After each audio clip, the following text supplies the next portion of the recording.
जय माता दी। माँ भगवती आस्था चैनल में आप सभी का स्वागत है। आज हम इस वीडियो में नवरात्रि की पूजा सरल तरीके से विधि विधान से कैसे कर सकते हैं वो जानेंगे। सरल नवरात्रि की पूजा के लिए सबसे पहले आपको चौकी चाहिए, जिसमें आप अपने हिसाब से लाल या पीला आसन बिछा सकते हैं। फिर आप अष्टदल कमल बना लीजिए, नहीं तो आप थोड़े अक्षर डाल दीजिए। एक जल से भरा कलश ले लीजिए, तांबे, पीतल या मिट्टी का। कलश के गले में मौली बांध लीजिए और उसमें लौंग, इलायची, सिक्का, सुपारी और हल्दी की गांठ डालें। अक्षत और दुर्वा भी डालें और आखिर में उसमें गंगा जल भी डालें। इस तरीके से 5 पल्लव, 5 आम के पत्ते, फिर उनके ऊपर नारियल रखें और कलश के ऊपर रोली से आप स्वस्तिक भी बनाएं। ऐसा कहा जाता है कि कलश के मुख में भगवान विष्णु, कंठ में भोलेनाथ और मूल में ब्रह्मा जी विराजते हैं। साथ ही बीच वाले भाग में देवियां निवास करती हैं। उसके बाद हम थोड़े से अक्षत डालेंगे और उसके ऊपर माता रानी की तस्वीर या मूर्ति विराजमान करेंगे और साथ ही साथ हम उन्हें चुनरी भी अर्पित करेंगे। अब हम थोड़े अक्षत अर्पित करेंगे और जो हमने ज्वारे बोए हैं उसे भी स्थापित कर दें। अगर आपने ज्वारे नहीं बोए हैं तो भी बिना इसके आप पूजा कर सकते हैं। उसके साथ ही हम अक्षत के ऊपर गणेश जी की स्थापना करेंगे। अगर गणेश जी की मूर्ति नहीं है आपके पास तो आप सुपारी में मौली बांधकर भी उनकी पूजा कर सकते हैं।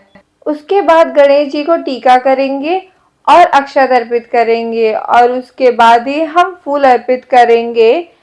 हम वस्त्र के रूप में कलावा अर्पित करेंगे और जनेऊ अर्पित करेंगे। अगर जनेऊ नहीं है तो आप कच्चा सूत भी अर्पित कर सकते हैं।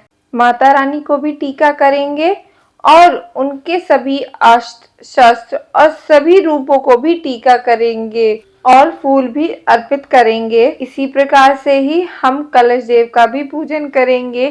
कलश में टीका करने के बाद हम उसमें पुष्प अर्पित करेंगे। जल का छींटा देकर हमने शुद्धिकरण कर लिया है। अब हम एक प्लेट लेकर उसमें स्वास्तिक बना लेंगे और अक्षत अर्पित कर देंगे। उसके साथ ही हम कुछ उसमें पुष्प भी अर्पित करेंगे और घी का दीपक या दिया जो भी हमने लिया है आरती के लिए वो हम ले लेंगे और उसको प्रज्वलित कर लेंगे और साथ ही साथ धूप भी प्रज्वलित करके माता रानी के आगे स्थापित कर देंगे।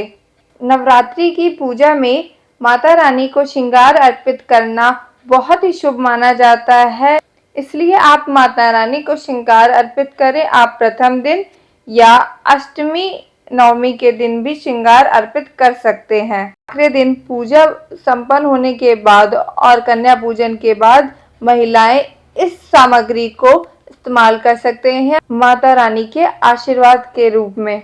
उसके बाद प्रसाद और भोग माता रानी को अर्पित करें। ध्यान रहे कि माता रानी को आप भोग में फलहार, सात्विक भोजन या मिठाई ही भोग में लगाएं। जो भी फल आपके पास मौसमी रूप से उपलब्ध हो, आप एक या फिर कोई भी 5 फल माता रानी को अर्पित कर सकते हैं। हाथ में पुष्प लेकर हम संकल्प करेंगे व्रत का और आवाहन करेंगे सभी देवी देवताओं का। उसके बाद हम अक्षत और पुष्प को छोड़ देंगे।